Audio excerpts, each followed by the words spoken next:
Have you ever gotten done with a really hard workout or been at a sports practice and been gasping for air and found yourself in this position, bent over, hands on your knees, only to have a coach tell you, "Don't do that! Stand up! Don't show them you're tired!"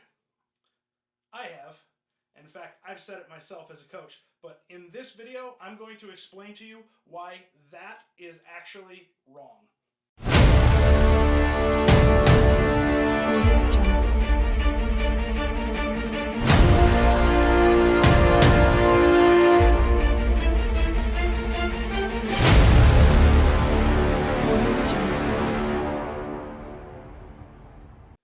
Hi guys, I'm Coach Jordan from the Twin Cities Kettlebell Club.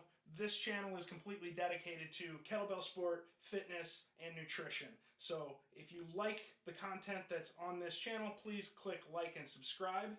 Now, if you're like me, you have probably played some competitive sports and had coaches tell you that going to this position with your hands on your knees is a sign of weakness and that you're signaling to your opponent that you're tired. Well, yeah, guess what? I am actually tired. But the reason that's a mistake to not go to that flexed supported position has to do with the anatomy of your diaphragm and how your body actually intakes air.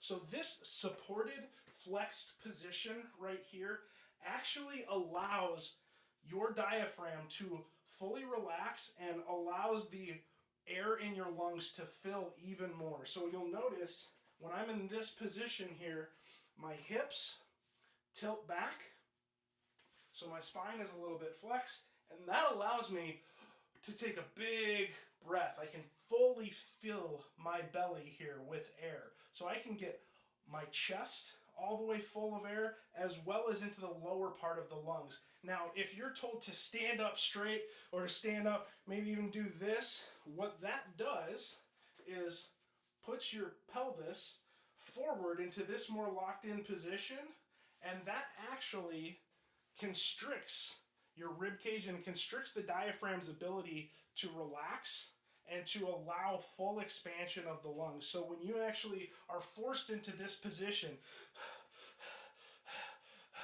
you end up taking much shallower breaths and you're not able to get the full recovery possible and that you could get if you put yourself into a flexed supported position like this and really focus on getting full deep breaths. Now for me, I like to inhale really strongly through the nose and then exhale forcefully out of my mouth. There's research that shows you get better oxygenation when you do nasal breathing, but when you're really tired, just focus on getting yourself in a good position. So put your hands on your knees, shoulder width apart, bend over, support yourself.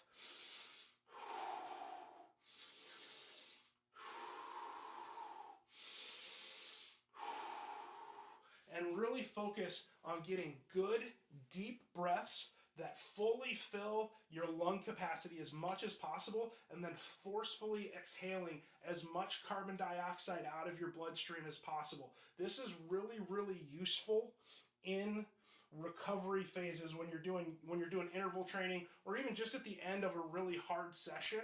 If you just did a 7, 8, 9, 10 minute set, or you were just training for 90 minutes straight, putting yourself in that flex supported position or other flex supported positions, so you can think of being on all fours on the ground in a bear position, right? Anywhere where you can allow your body to relax, allow your hips to come forward a little bit, and allow that diaphragm to relax so that you can get full lung capacity filled is going to help you recover much faster. It's going to activate that parasympathetic nervous system, which is what slows everything down. That's what gets us into recovery mode. So we want to get into that mode as quickly as possible. If we can get into that mode in between sets, we will then be in a better position to go back to work when it's time for our next work interval.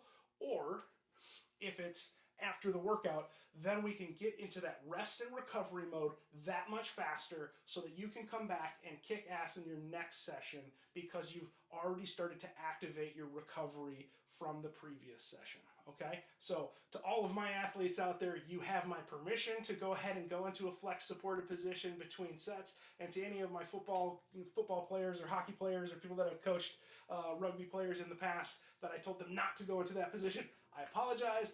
I was wrong. Forgive me for not knowing then what I know now, but that's why we continue learning. I hope you guys found this content useful. If you did, click the like, subscribe, share with a friend. Thank you very much. We'll see you back here next time in the Twin Cities Kettlebell Club.